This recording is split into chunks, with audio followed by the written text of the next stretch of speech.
सुना सभी लोगों ने। धनुष तोड़ने वाले के विरोध में श्री परशुराम जी ने एक घोषणा कर दी, जय शिव धन तोरा सहस बाह समसोरी कुमोरा सो बिलगाव बिहाई समाजा और न तुम्हारे जन है सब राजा। धनुष तोड़ने वाला सो बिलगाव अलग कर दिया जाए और धनुष तोड़ने वाला यदि समाज से अलग ना किया गया तो महात्मा जी के द्वारा व्यवहार क्या किया जाएगा? तो कह रहे हैं कि सभी राजा मारे जाएंगे। धनुष तोड़ने वाला यदि समाज से अलग ना किया गया तो समस्या फिर राजाओं के ऊपर है और राजाओं में भी एक दो राजा न मारे जाएंगे। कह रहे हैं न तुम्हारे जाइए साहब, बढ़िया दंड विधान है, अच्छी न्याय संहिता है कि यदि धनुष तोड़ने वाला अलग न हुआ तो फिर सभी राजा दंडित किए जाएंगे। एक ऐसी ही घोषणा परशुराम जी ने और की थी। कब? जब सुनत बचन फिर अनत निहारे देखे चाप खंड मही डारे तो अतिरिक्त बोले वचन कठोरा तो गहु जड़ जनक धनुष के ही तोड़ा। धनुष किसने तोड़ा है उसका नाम बताओ। कई तोड़ा, किसने तोड़ा है? नाम। फिर परशुराम जी ने राजा जनक से कहा कि वेद दिखाओ। वेद माने जल्दी और दिखाओ माने दिखाया जाए। या तो धनुष तोड़ने वाले का नाम बताया जाए और यदि नाम न बताया जाए तो फिर धनुष तोड़ने वाला हमको दिखाया जाए।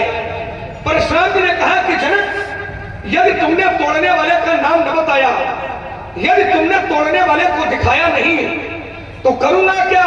कहा जहां तक तुम्हारा राज्य है, तुम्हारे राज्य की मैं पूरी धरती को ही पलट दूंगा। वेग दिखाव मूढ़ न त आजू और उलटऊ मही जहां लगी तू राजू। जहां तक तुम्हारा राज्य है, तुम्हारे राज्य की मैं संपूर्ण धरती को पलट दूंगा। और जिस समय यह घोषणा सभागार में उपस्थित सभी संभ्रांत जनों ने सुनी तो स्थिति में परिवर्तन हो गया। सुर मुनि नाग नगर नर नारी सोचहि सकल त्रास उर्भारी मन पछतात सिय महतारी विधि अवसवरी बात बिगारी भृगुपति कर स्वभाव सुन सीता तो अर्ध निमेष कल्प सीता। अर्ध अर्ध माने आधा और निमिष एक समय की इकाई है।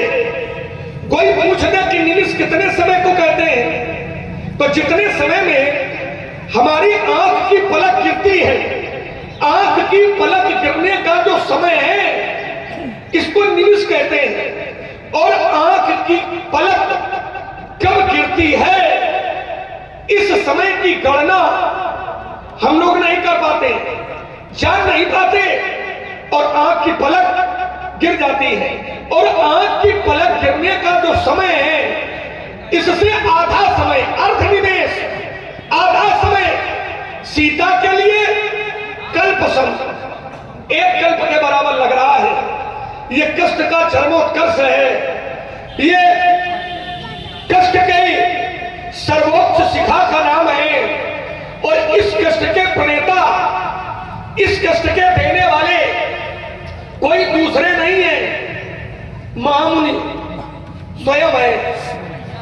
एक बार महापुरुषों की सभा में एक प्रश्न किया गया था, संसार में ऐसा कौन सा कर्म है जो सबसे अच्छा कर्म है?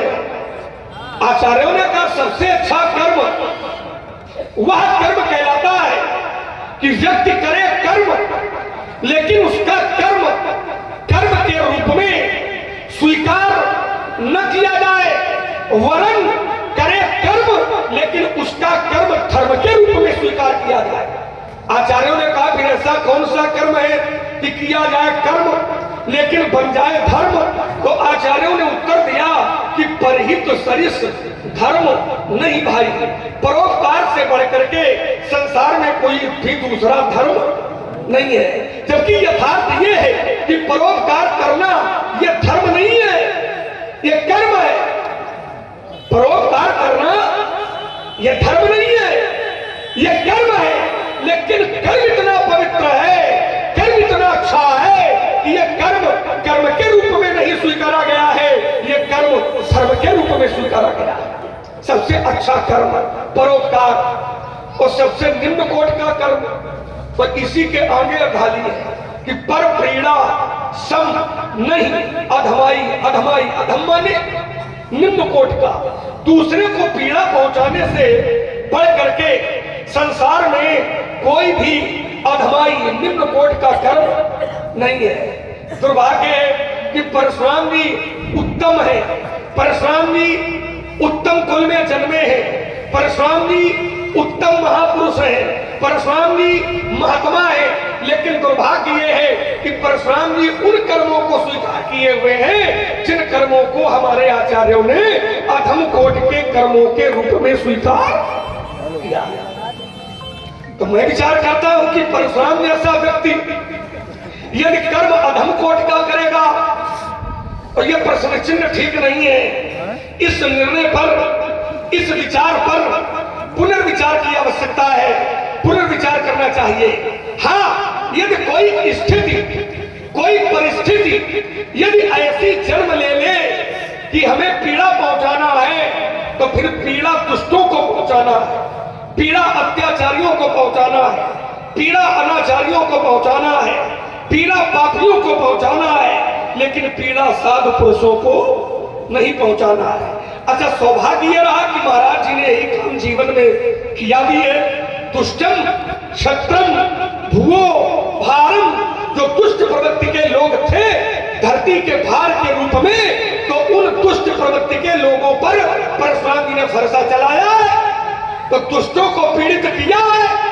इसके लिए आप ब्रह्म दुष्टों के ऊपर आपने भरोसा चलाया है, इसके लिए मैं आपको प्रणाम करता हूं। दुष्टों को आपने पीड़ित किया है, आपने अच्छा किया है। लेकिन यही काम यदि साधु पुरुषों पर भी होगा तो यह कर्म थोड़ा विचारणीय है कि यह कर्म अच्छे कर्म के रूप में स्वीकार नहीं किया जाएगा।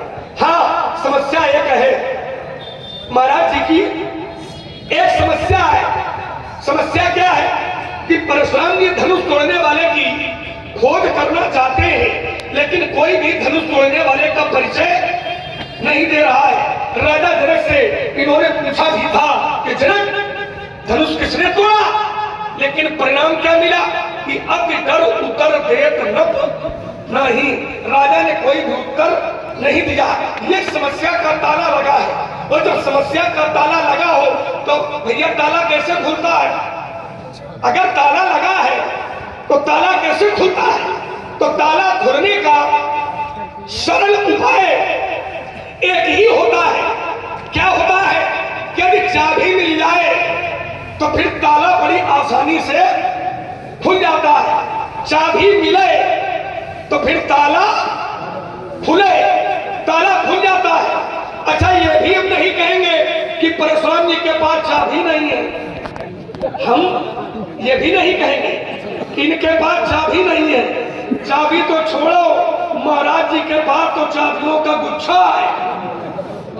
अब ये चाबियों का गुच्छा है फिर भी ताला लगा है, इसका क्या कारण है? तो हमने चिंतन किया तो हमें एक निष्कर्ष मिला कि परशुराम जी क्रोध में है, और क्रोध के कारण कौन सी चाबी उस ताले में लगाई जाएगी उसके लिए इनकी बुद्धि ठीक ठीक काम नहीं कर रही है। कारण है कि परशुराम जी जानकारी का ताला, ध्यान देना मेरे शब्दों पर, परशुराम जी जानकारी का ताला क्रोध की चाबी से खोलना चाहते हैं, लेकिन मेरा विचार कहता है कि जानकारी का ताला क्रोध की चाबी से नहीं खुलता है। उसके लिए चाबी बदलनी पड़ेगी। उसके लिए चाबी का परिवर्तन करना होगा, क्योंकि क्रोध की चाबी से जानकारी का ताला। पंडित जी प्रणाम। आयुष्मान और स्वामी जी सब उसल मंगल। समाचार तो बहुत ही खराब है। हमें लगता समाचार खराब होने के मूल में कहीं धनुष का टूटना तो नहीं है। अवश्य। तो एक बात बता दे महाराज, अगर धनुष के टूटने से समाचार खराब हो गए, धनुष के टूटने से क्रोध की निष्पत्ति हो गई, तो यदि क्रोध का कारण धनुष का टूटना है तो फिर बहुत धनु ही तोड़ी लड़काई। लड़काई में हमने बहुत तोड़ी है, और जब बहुत तोड़ी तब कबहू ना असरिस असरिस कसरिस कसरिस। दो शब्द है, एक है अस और दूसरा है कस। अस माने होता है ऐसा और कस माने कैसा। मेरा प्रश्न है कि यदि धनुष के टूटने पर क्रोध है तो बाल्यावस्था में हमने बहुत तोड़ी है, और जब हमने बहुत तोड़ी तब कबहू ना असरिस, कब कभी भी ऐसा रिस ऐसा क्रोध नहीं किया। तो क्या इस धनुष के प्रति ममता, और यदि ममता है, यदि ममत्व है, तो कई हेतु, इसका हेतु क्या है, इसका कारण क्या है, व्यक्त करें पूज्यपाद प्रदर्शन। हेलो, हाँ अभी समाज में उद्दंडता और विद्वत्ता की आग उगलने वाले राजकुमार अपने शब्द विन्यास, वाक्य शैली और परमार्जित भाषा के माध्यम से एक तपस्वी की तपश्चर्या पर ये तपास से त्रास सा समाचार चढ़ने का जो तुमने दुस्साहस किया है, ये तुम्हारे भावी जीवन के लिए कितना हानिकारक सिद्ध होगा, इसकी तुमने अतीत में कल्पना तक नहीं की होगी। कुमार लक्ष्मण, जहां से तुमने आरंभ किया वहीं से हम प्रारंभ करते हैं। सुमित्रा नंदन राजकुमार ने कहा कि परशुराम की घोषणा उल्टा मई जहां तक राजू, ये जब मिथिला वासियों ने सुना तो सुर मुनि नाग नगर नर नारी और सोचे सकल त्रास उम्र भारी, ये सब भयभीत हो गए। रघुपति कर स्वभाव सुर सीता, अर्ध निवेश कर संवीता, मन पछतात सी महतारी, प्रीति अब सबरी, बात बिगाड़ी आज याद। लक्ष्मण का ये कथन कि आपके क्रोध करने से ये सब भयभीत हो गए, ये डर गए। मेरे हृदय ने विचार किया कि ये रामचरितमानस को भाषाबद्ध करने वाले जिस महाकवि ने इसके प्रति समर्पण किया है, उसी महाकवि ने एक और ग्रंथ लिखा अनेक ग्रंथों में से, जिसका नाम दोहाबली है।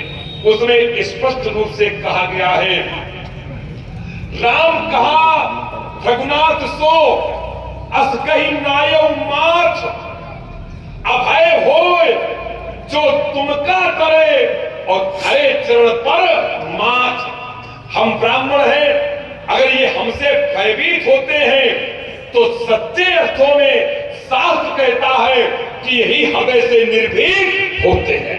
अभय होय जो तुमका डरे, जो आपको डरता है, आपसे भय खाता है, सच्चे अर्थों में वही निर्भय होता है। तुमने कहा ये दुख मिल रहा है, ये दुख है इनको, तो दुख का कारण हम नहीं है, ये ग्रंथ रखा है। इसका एक स्पष्ट संकेत है, काहू न को सुख दुख कर ताता और निज कृत कर्म भोग सब खाता। अपने अपने कर्म का ही सब दुख और सुख भोगते हैं, काहू न को, उनके लिए कोई सुख और दुख देने वाला नहीं है। निज कृत कर्म तो इनका ये अपना कर्म है जिसके कारण ये दुखी है और दुख भोग रहे हैं। आइए बहुत संक्षेप में आपको उत्तर चढ़ाऊं। एक स्तुति में लक्ष्मण ने और किया, कहा कि जानकारी का ताला क्रोध की चाबी से नहीं खुलता है। जानकारी का ताला क्रोध की चाबी से नहीं खुलता है। लक्ष्मण, हमने जानकारी ही की थी। राजा जनक से हमने सबसे पहला प्रयोग किया था और कहा था गौचर जनक धनुष के तोड़ा। हमने कहा, पूछा, राजा जनक मौन हो गया। क्रोध में पूछा तो क्रोध में जानकारी मिलती नहीं, ये आपका कथन है। आज भी हमारे सनातन धर्मावलंबी माता पिता उपस्थित है, ये गृहस्थ है। परिवार में कोई बालक अनुचित कार्य कर देता है, हमारी दृष्टि से ओझल होकर के कोई कार्य कर देता है, हम नहीं देख पाते तो माता पिता डांट कर पूछते हैं, हल्का क्रोध भी दिखाते हैं और क्रोध में पूछते हैं। बालक सत्य उगल देता है, सत्य बता देता है। हमने भी राजा जनक के साथ वही व्यवहार किया था, लेकिन अब इधर उधर देख नहीं। राजा मौन हो गया, राजा शांत हो गया, राजा के मुख से कोई उत्तर नहीं निकला। इसके आगे की मैं कोई और दुखा अपनाता आपके अग्रज खड़े हो गए और उन्होंने अपना राग सुनाना हमें प्रारंभ किया। नाग समुदन भंजनी हारा, कोई एक दास तुम्हारा, आपका कोई दास होगा, थम के कर्त में लेकर के डाल दिया। ये कोई बतलाने का तरीका है? किसी से पूछा जाए ये कार्य किसने किया, ये अपराध किसने किया, ये अनुचित कार्य किसने किया, और बताना वाला बता दे कि आपका ही कोई दास होगा। ये हम के कर्त में डाला, आपके बंद में हमको ले जा करके। इसलिए लक्ष्मण, आपका ये अंतिम कथन कि एक जन पर ममता, तुम्हें धनुष से ममता क्यों है? हमें धनुष से ममता किंचित मात्र नहीं। पूछो क्यों? इसलिए कि आपके पूर्वज थे महाराज मनु श्री हरि की नाभ से कमल, कमल से ब्रह्मा, ब्रह्मा से मरीच, मरीच के कश्यप, कश्यप के विवस्वान और विवस्वान के वैवस्वत मनु ने अपने विचारों को संकलित किया तो एक ग्रंथ बना जिसे उन्हीं के नाम पर, स्मृति के नाम से जाना गया, मनुस्मृति। उसमें उन्होंने कहा, विप्राराम तो ज्ञान तो ज्येष्ठ, क्षत्रिय राम तो वीरता। ब्राह्मण ज्ञान से श्रेष्ठ होता है, क्षत्रिय वीरता से श्रेष्ठ होता है। वैश्य जिसके पास धन अधिक हो वो श्रेष्ठ माना जाता, और चतुर्थ वर्ण सेवा से महान होता है। हम ब्राह्मण हैं, हम ज्ञानी हैं, ज्ञानियों के हृदय में ममता नहीं होती। ये ग्रंथ कहता है, रस रस सुख सरित सर पानी और ममता त्याग करे जिम ज्ञानी। ज्ञानियों के हृदय में ममता नहीं होती। इसलिए लक्ष्मण, मेरे हृदय में कोई ममता नहीं। रेन बालक काल बस ये पूर्ण सारगर्भित संक्षिप्त, ये रेन बालक काल बस ये पूर्ण स्वभाव विद्वानों की समाज है, और ऐसी समाज का गठन ये तत्व ही देखने को सुलभ हो पाता है। इसलिए किसी भी हास्य का पुट न देते हुए मैं सीधे गंभीरता से आपके प्रसंग को रहा। रेन बालक काल पश ये औरत कोई समाज, राजा के लड़के सवाल करके नहीं बोलता। धनी संत प्रार्थन, कहा भगवान शंकर का धनुष, जिन्होंने लोकार्थ, परोपकारार्थ, जनहितार्थ बहुत कुछ किया है। इसलिए विदित सकल संस। आइए, महाराज जी ने सहज विराम लगाया है। मैं अपने कर्ज की गति श्रृंखला का वहीं से शुभारंभ कर रहा हूं। परशुराम जी ने अंतिम तर्क रखा कि महाराजा मनु स्मृति ने एक प्रमाण दिया है कि जो ज्ञानी होता है वो ममता नहीं करता है। ज्ञानी ममता नहीं करता है, और उसी को मानसकार ने भी एक चौपाई में प्रमाणित किया है कि रस रस सुख सरित सर पानी और ममता त्याग करहि जीवी। ज्ञानी जो ज्ञानी होते वो ममता नहीं करते। आइए थोड़ा चिंतन करते हैं। आप कहते हैं कि ज्ञानी ममता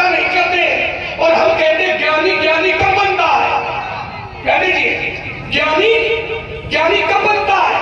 जब उसको ज्ञान मिलता है। तो ये ज्ञान क्या है? ज्ञानी ज्ञानी तब बनता है जब उसको ज्ञानार्जन होता है, जब ज्ञान होता है। तो ज्ञान क्या है? तो वेद कहते हैं कि ज्ञानम अनंतम ब्रह्म, जो ज्ञान है वही ब्रह्म है, वही ईश्वर है। और जो ज्ञान है वो ब्रह्म है, तो जो ब्रह्म है वो ईश्वर है। और जबकि ईश्वर स्वयं ममता करता है। आप कहते हैं ज्ञानी ममता नहीं करता। ज्ञानी ममता क्यों नहीं करता? क्योंकि ज्ञान होता है उसको। और जो ज्ञान है स्वयं साक्षात ज्ञान का विग्रह, वो स्वयं ममता करता है। वो आचार्य कहते भी हैं कि प्रणव पूर्व नर नारी बहोरी। मैं नगर वासियों की वंदना करता हूं। क्यों करता हूं? इसलिए करता हूं कि इन नगर वासियों पर जो परमात्मा की ममता है वो थोड़ी नहीं है, वो बहुत ज्यादा है।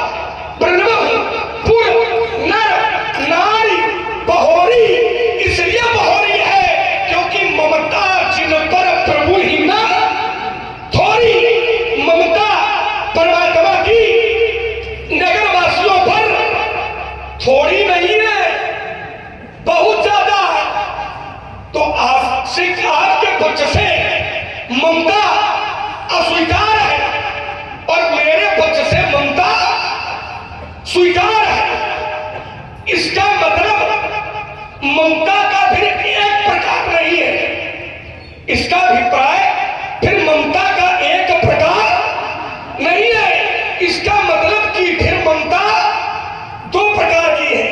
एक है सांसारिक और दूसरी है ईश्वरी, जिसको परमार्थिक कहते हैं। तो सांसारिक ममता का त्याग किया जा सकता है, लेकिन परमार्थिक ममता का त्याग नहीं किया जा सकता है।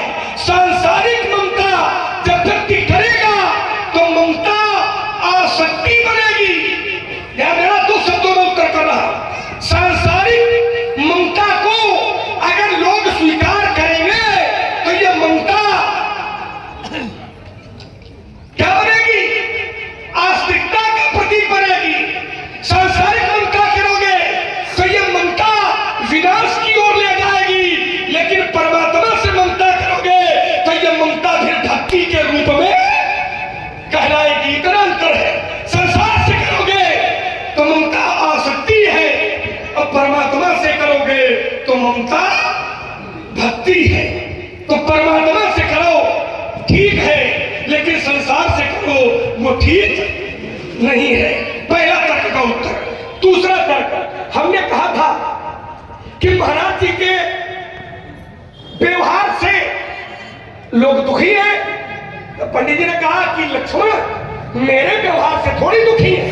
ये तो मानस में चौपाई है कि काहु न को सुख दुख कर दाता और निज कृत कर्म भोग सब भ्राता। ये मेरे कारण दुखी थोड़ी है, ये तो सब अपने अपने कर्मों से ना। चूंकि समस्याएं दो प्रकार की होती हैं। एक है प्राकृतिक समस्या और दूसरी है अप्राकृतिक समस्या। प्राकृतिक समस्या हो तो दोष किसी का नहीं है, लेकिन अगर अप्राकृतिक समस्या है तो उदाहरण छोटा सा, किसान है, फसल बोई, फसल पक करके खड़ी हुई, अचानक ओलावृष्टि हो गई। ध्यान दीजिए, किसान ने फसल बोई और फसल पक करके खड़ी हुई, अचानक ओलावृष्टि हो गई। तो इसमें तो ये लगेगा निज कृत कर्म भोग सब भ्राता। अब फसल बोई, फसल पक करके खड़ी हुई और खड़ी फसल में कोई वागी लगा जाए तो क्या इसमें भी ये लगेगा कि काम में कोई सुख दुख करता था? इसमें ये नहीं लगेगा, क्योंकि एक संसार के द्वारा दी गई समस्या और एक भगवान के द्वारा दी गई समस्या। तो जो भगवान के द्वारा समस्या दी जाएगी उस पर कोई प्रश्न चिन्ह नहीं है, लेकिन जो संसार से समस्या दी जाएगी उस पर प्रश्न चिन्ह है। संसार के द्वारा कोई किसी को मार दिया जाएगा, मार देगा तो उस पर अपराध बनेगा, लेकिन भगवान के द्वारा किसी को मार दिया जाएगा उस पर फिर अपराध नहीं बनेगा। तो जो यहाँ की समस्या है ये प्राकृतिक समस्या नहीं है, ये समस्या आपके द्वारा दी गई है। ये जो समस्या जनक की है, मिथिला की है, ये प्राकृतिक समस्या नहीं है, ये दी गई है समस्या। और इस देने के प्रेता देने वाले कौन है? तो एक चौपाई पर्याप्त है। मैंने पहले भी कहा था, भृगुपति कर स्वभाव सुन सीता तो अर्ध निमेष कल्प सम बीता। इसके प्रेता आप हैं। तीसरा तर्क, आपने कहा कि जिस मानसकार ने इस ग्रंथ को लिखा है उसी मानसकार ने कहा है दोहा नली में कि जो ब्राह्मणों से भयभीत हो जाता है वही अभय होता है। बिल्कुल आपकी बात दोनों हाथ उठा के सभा में स्वीकार करता। ब्राह्मणों से भयभीत होता है तो मेरा तर्क भयभीत होने पर नहीं है स्वामी जी। हमारे तर्क को आप समझाओ। आपने तो कहा वो सही है कि जो ब्राह्मणों से भयभीत होता है, तो मेरा तर्क भयभीत होने पर नहीं है, मेरा तर्क भयभीत करने पर। होना और करना अंतर होता है, क्योंकि हमारी आपकी शब्द की लड़ाई है। भयभीत होना और भयभीत करना, तो मेरा तर्क होने पर नहीं है, मेरा तर्क भयभीत करने पर है। जैसे उदाहरण तो दूं, आप मिथिला में आए थे तो आपको जब सभी लोगों ने देखा था तो देखक भृगुपति वेश कराला तो उठे सकल भय विकल वाला। सभी डर गए थे, तो क्या हमने आपका विरोध किया था? आपको जिस समय राजाओं ने देखा तो सभी राजा भयभीत हो गए थे। तो जब सभी राजा भयभीत हुए थे तो क्या हमने आपका विरोध किया था? नहीं किया था। किया कब है? जब तुम भयभीत करे वाला काम कर रहे हो। तो करना और होना, तो मेरा तर्क होने पर नहीं है, मेरा तर्क करने पर है। इसलिए विप्र देवता ये जो कर्म कर रहे हो, ये जो व्यवहार कर रहे हो, ये सर्वथा अनुचित है। इस पर विचार कर लीजिए। आइए कुमार लक्ष्मण आपके वक्तव्य के श्रृंखला की तुति कड़ी जहां से समापन लेती है, मैं अपने वक्तव्य के श्रृंखला की तुति कड़ी का वहीं से उद्घाटन करता हूं। देखिए, समाज में तर्क हो ये बहुत अच्छा है, लेकिन शास्त्र की धरती न छूटने पाए। ये लड़ाई घर की नहीं है जो कभी फसल ले आते हो। हाँ, ऐसा लगता है जीवन पर फसल ही काटते रहे हो। कभी क्रोध की चाबी से जानकारी का ताला ये ले आते हो, तालियों का गुच्छा ले आते हो, यही जीवन भर करते रहे हो क्या? कौन सी चाबी कहां लगे, ये काम दूसरों का चक्कर में न पड़ो। शास्त्र की लड़ाई घर की लड़ाई नहीं है, तो शास्त्र से लड़ लो जितना लड़े पाओ गंभीरता के साथ।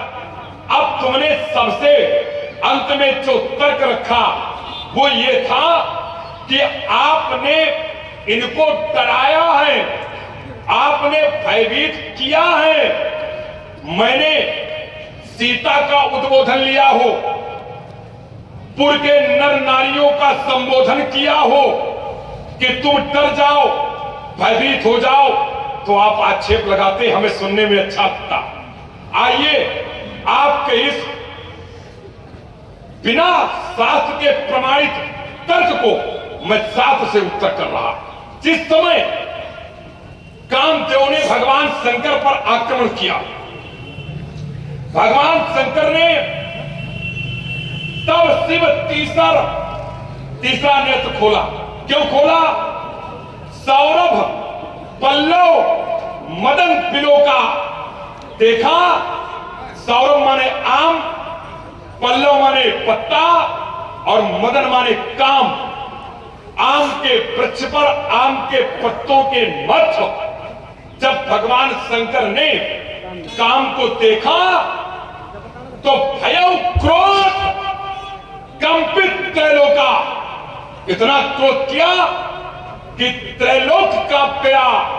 और जब त्रैलोक कांपा तो हाहाकार भयो जग भारी काम को चलाया है, सारे विश्व में हाहाकार मच गया और डर पे सुर भय असुर सुखारी, देवता डर गए।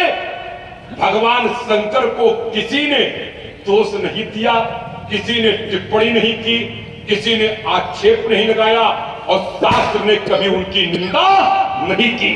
भगवान शंकर ने जब काम को डराया, क्रोध किया, तो देवता डर गए।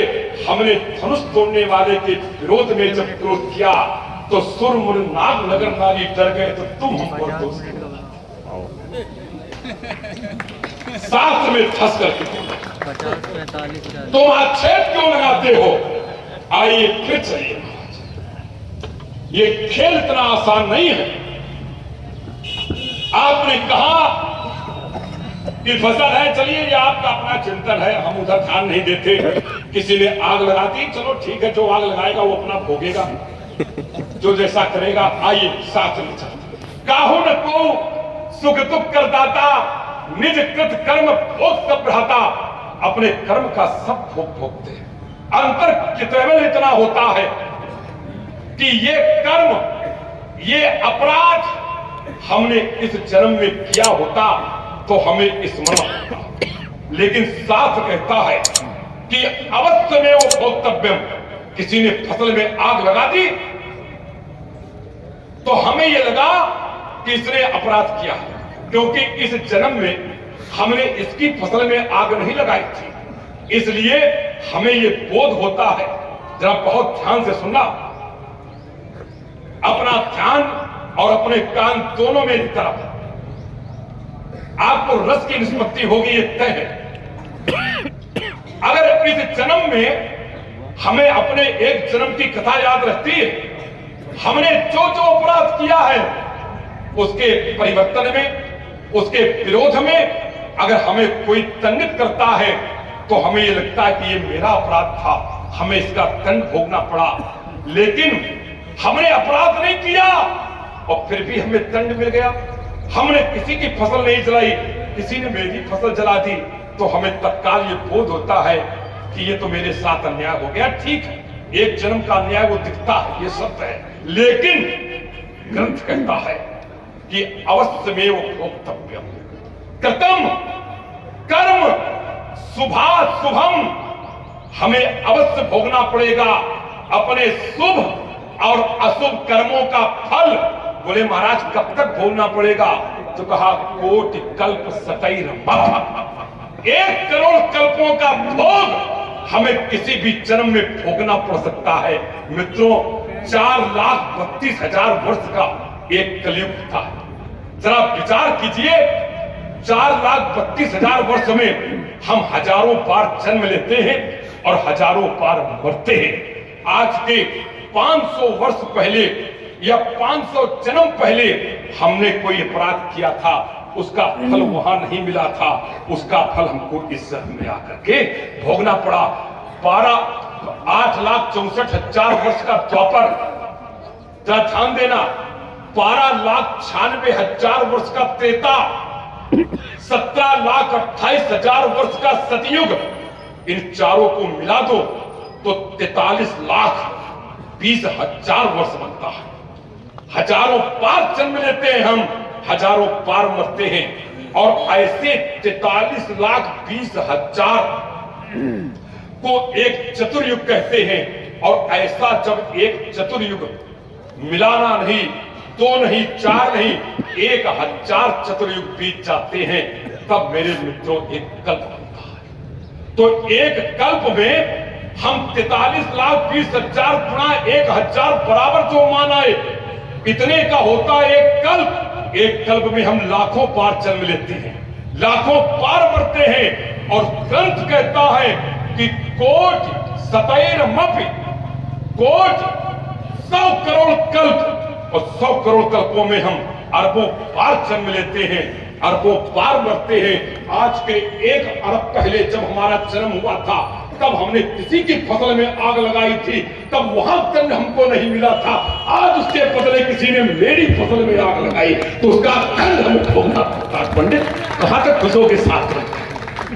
खेल थोड़ी ही कोई 100 करोड़ कल्पों का भोग हमें भोगना पड़ सकता है। इसलिए ये मत कहो प्राकृतिक अप्राकृतिक। जो प्राकृतिक आपदा है उसमें संयुक्त अपराध होता है। तब परमात्मा क्यों? ईश्वर किसी को ऐसे दंड नहीं देता ना। ये ग्रंथ कहता है शुभ और अशुभ कर्म अनुहारी और ईश देई फल हृदय। परमात्मा हृदय से विचार करके फल देता, ऐसे नहीं दे देता जैसे आप सोचते हैं। चलिए अंतिम बिंदु था तुम्हारा ममता का। देखिए शब्द का खेल बड़ा विचित्र होता है। आपने सपाट शैली में एक आरोप लगाया था, यही धन पर ममता कई हेतु। तो हमने शब्द ममता पकड़ा और पकड़ करके सीधे उठाया और उठा करके रख दिया जा करके रस रस सूख सरित तक पानी ममता त्याग करे चल गया। अब तुम्हें लगा कि खेल तो बिगड़ गया, तो अब ममता के आगे पीछे तुमने लगाना शुरू किया कि एक ममता परमार्थिक होती है, एक ममता लौकिक होती। अरे पहले से सोच विचार के बोलते कि लौकिक वाला लगेगा कि परमार्थिक वाला लगेगा। चलिए फिर भी तुमने कहा कि परमात्मा अगर ममता अच्छी होती तो परमात्मा को भी अस्वीकार होती। तो शब्द है ममता, तो शब्दांतर नहीं करूंगा। पात्र है परमात्मा, तो पात्रांतर भी नहीं करूंगा। ग्रंथ है मानस, तो ग्रंथांतर भी नहीं करूंगा। और श्रोता समाज के भक्त हैं, तो भक्त का अंतर भी नहीं करूंगा। केवल मत का अंतर करूंगा, मतांतर करूंगा। एक बार प्रभु ने अपने गुरुजनों को बुलाया, प्रियजनों को बुलाया और परिजनों को बुलाया और बुला करके एक समाज का गठन किया। और उसी समाज में भगवान ने कहा, प्रभु ने कहा कि सुनो सकल पुरजन मम पानी। ये प्रभु के वाक्य हैं। आपने परमात्मा को रखा है कि परमात्मा को स्वीकार है ममता, और देखिए यही परमात्मा है, तुम्हारे ये वाले बदले नहीं है। और कैसे ममता को तिरस्कृत करते हैं। सुनो सकल पुरजन मम पानी और कहाऊं न कछु ममता पुरानी। हमारे हृदय में किंचित मात्र ममता नहीं है।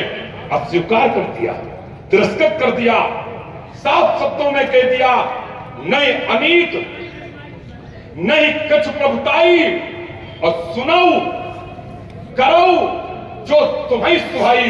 मैं वर्चस्व नहीं दिखाता, प्रभुता नहीं दिखाता, अनित की बात नहीं करता, लेकिन सोई सेवक। तीसरी चौपाई है इसके नीचे, सोई सेवक प्रियतम मम सोई मम अनुशासन माने सोई। जो मेरी आज्ञा मानेगा वही सबसे प्रिय। 3 शब्द होते हैं, प्रिय, प्रियतर और सर्वोच्च होता प्रियतम। तो प्रभु ने कहा सोई सेवक प्रियतम मम सोई मम अनुशासन माने जोई। मेरी बात को जो मानेगा, मेरी आज्ञा को जो मानेगा, मेरी विचारधारा को जो स्वीकार करेगा वही सेवक में सबसे प्रिय होगा। ये प्रभु ने कहा कि कहूं न कछ ममता उर आनी। ये 3 तक आपके थे, मैं भी हाँ सुंदर। हमारी ओर केंद्रित करें। और दुर्भाग्य से मैं ये कहने के लिए पात्र हूं कि महाराज जी ने अपनी प्रस्तुति में बिंदु कम जांचे हैं, व्यक्तित्व ज्यादा जांच दिया है ना। तो निवेदन ये है कि महाराज जी बिंदु जांचो, व्यक्तित्व न जांचो। कारण है कि आप हमारा व्यक्तित्व जांचोगे, फिर हम आपका व्यक्तित्व जांचेंगे, और अगर हम आपका जांचेंगे तो फिर समस्या हो जाएगी, फिर बिंदु पीछे हो जाएंगे, व्यक्तित्व का जांचना आगे हो जाएगा। तो व्यक्तित्व न जांचो, बिंदु जांचो। अब बिंदु तुम जितनी गहराई से जांच पाओ जितनी गहराई से हमारी बात काट पाओ उसका हम स्वागत करेंगे। बाकी ये बताओ नहीं कि ये शास्त्र में है, ये शास्त्र में नहीं है, ठीक है ना? निवेदन है, अपेक्षा स्वीकार करोगे और नहीं स्वीकार करोगे तो फिर जैसा चाहते हो फिर वैसा भोगोगे। दोनों बात है, परामर्श है हमारा, बिंदु जांचो, उसमें हमको कोई पीड़ा नहीं है। तर्क हमारा समाज में हमारी बात को एकदम काट दो, हमको कोई विषाद नहीं होगा, कोई कष्ट नहीं होगा, लेकिन व्यक्तित्व मत छोड़िए, है ना? ये हमारा निवेदन है। बाकी आपका मन है जैसा आप करोगे, पीछे से हम से शुरू हो जाएंगे, है ना? अब आपने कहा कि लक्ष्मण बताओ ये फसल वाला तर्क नहीं आया है, क्यों भाई फसल वाला तर्क क्यों नहीं लाएंगे? ये गलत कहा है क्या? दो प्रकार की समस्या नहीं होती है, एक ईश्वर के द्वारा प्रदत्त की गई समस्या और एक संसार के द्वारा दी गई समस्या। तो संसार के द्वारा जो समस्या दी जाती है क्या वो समस्या ईश्वरी समस्या है? और संसार के द्वारा दी जाने वाली ईश्वरी समस्या है तो फिर न्यायालय और न्यायाधीश ये कहा जाएंगे?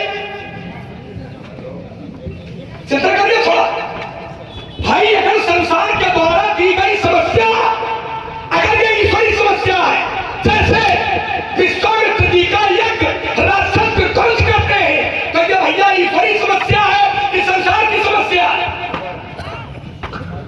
बताइए, बहुत ताली बजा रहे हैं, बताओ। विश्वामित्र जी का यज्ञ राक्षस ध्वंस करते हैं तो भैया का भगवान भी ध्वंस करवा रहे हैं क्या?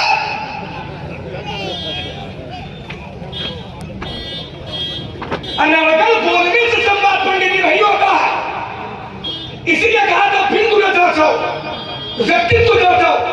और ये संसार के द्वारा दी गई समस्या विश्वामित्र जी का यज्ञ विध्वंस करना नहीं है, तो फिर विश्वामित्र जी के द्वारा निशाचरों का वध क्यों करवाया गया? जब ये ईश्वरी समस्या है तो ईश्वरी समस्या पर फिर कोई प्रश्न चिन्ह नहीं लगता है। जैसे कोई भी व्यक्ति यदि धरती पर जन्मा और समाप्त हो गया है तो कोई उंगली नहीं उठाएगा, लेकिन को का मार के चला जाए तो विश्वामित्र जी का एक राक्षस के विध्वंस करते थे और शास्त्र कहता है।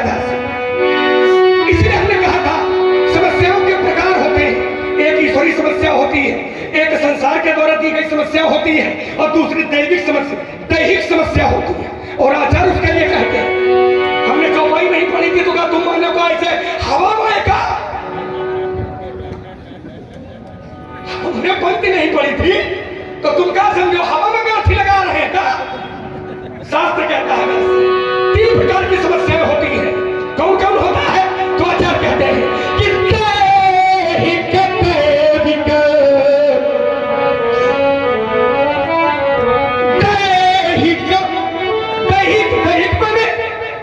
माने शारीरिक,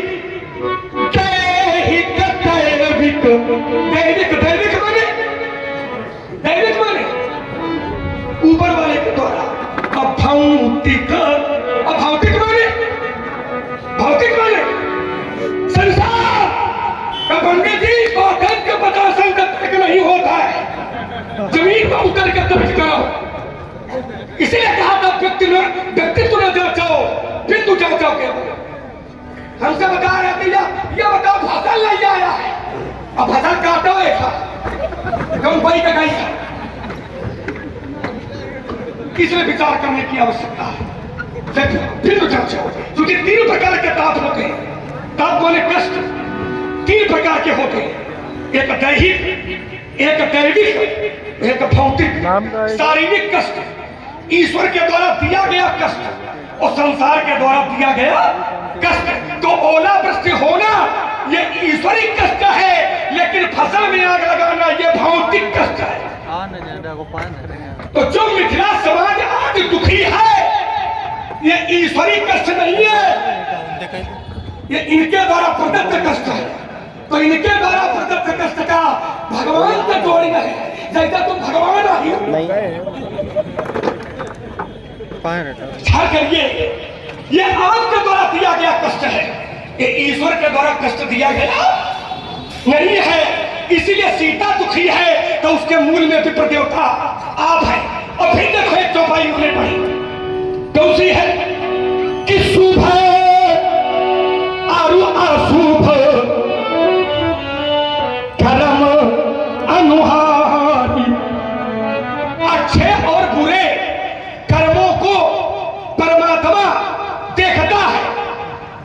तो ईमानदारी से सोचिए भैया कि जनक की जो धरती पलटाई जा रही है महाराज जी के द्वारा, क्या ये ईश्वर के द्वारा दंड दिया जा रहा? ये ईश्वरी दंड नहीं है, क्योंकि राजा जनक ज्ञानी जनक है। ईश्वरी दंड होता तो दोष नहीं लगता है ना। इसीलिए विचार करने की आवश्यकता है। ये दंड आपके द्वारा, आपके हमने कहा उससे भयभीत है तो एक कामदेव का प्रसंग आपने सुनाया और उसमें लोगों ने बड़ा आपका स्वागत किया। अब इसमें अंतर क्या है? अंतर देख लो। शंकर जी ने जो क्रोध किया है वो केवल कामदेव पर किया है, संसार पर शंकर जी ने क्रोध नहीं किया है। तब श्रीमती सर नैन उघारा चितवत काम भय उतर छारा, कामदेव पर केवल शंकर जी ने क्रोध किया है। लेकिन आपका क्रोध केवल जनक पर नहीं है, पूरे राज्य पर। उलटाऊ मैं चाह लग तू राजू, राजू मैंने राज्य। जो आपका क्रोध है वो व्यक्ति विशेष नहीं है, आपका क्रोध राज्य विशेष पर है। शंकर जी का क्रोध व्यक्ति विशेष पर है। और देखिए, इसीलिए शंकर जी के क्रोध से लोग भयभीत तो हुए हैं, लेकिन शंकर जी ने किसी को भयभीत नहीं किया है। वैसे ही आपसे भी लोग भयभीत हुए थे, लेकिन मैंने कोई प्रश्न चिन्ह खड़ा नहीं किया था। खड़ा तब किया है जब आप भयभीत कर रहे हो। इसीलिए कहा था भय का होना और भय का करना, इसमें अंतर है। मेरा तर्क भयभीत होने पर नहीं है, मेरा तर्क भयभीत करने पर। समझिए, तीसरा तर्क और अंतिम तर्क ममता पर आइए। हमने कहा था कि ममता की हेतु, तो पंडित जी ने फिर कहा कि पहले विचार कर लेते कि ममता सांसारिक है कि ममता ईश्वरी है। ये हमको थोड़ी विचार करना है, ये तुमको विचार करना चाहिए था। भाई मैंने कहा ममता की हेतु, तो आपने तुरंत कहा कि ममता नहीं है। काहे नहीं है? क्योंकि ममता खराब है। आपने कहा तो ये विचार आपको करना चाहिए। आपको ये कहना ही नहीं चाहिए कि ममता नहीं है, ये कहना चाहिए ममता है। लेकिन लक्ष्मण, सांसारिक ममता नहीं है, ममता मुझे धनुष से है, क्योंकि धनुष संसार का नहीं है, धनुष भगवान का है। तो ये तुमको कहना चाहिए, तो अपन के हमारे पाले में भेज रहे भाई। ममता हमने कहा कही है तू, तो आपने तुरंत नकार दिया, बोले ममता ममता नहीं है। मनु जी ने ऐसा कहा है, तो ये विचार आपको करना चाहिए, क्योंकि ममता दो प्रकार की है, एक सांसारिक है, एक ईश्वरीय है। तो मैंने ममता के लिए पूछा है, तो किसके लिए पूछा है? संसार के लिए पूछा है कि धनुष के लिए पूछा है? संसार के लिए पूछा होता तो गलत था, लेकिन अगर धनुष के लिए पूछा है तो धनुष देखा है तो शास्त्र कहता है। धनुष किसका है? तो शास्त्र कहता है। किसका है? आचार्य कहते हैं कि सोई पुरारी को, पुरारी माने भोले बाबा।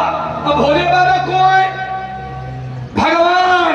तो भगवान से ममता करने पर ममता कभी बुरी नहीं होती है, और इसीलिए भगवान स्वयं कहते हैं। आपने जैसे प्रमाण दिया था कि मैं पाठांतर नहीं करूंगा, भगवान ने कहा है तो मैं भगवान का अंतर नहीं करूंगा। ग्रंथ का प्रमाण है तो मैं ग्रंथांतर नहीं करूंगा। तो ये तीनों प्रमाण मैं ही कहता हूं। भगवान ने कहा है तो भगवान का अंतर नहीं करूंगा। रामचरितमानस से प्रमाण आपने दिया है तो रामचरितमानस का प्रमाण का अंतर न करूंगा।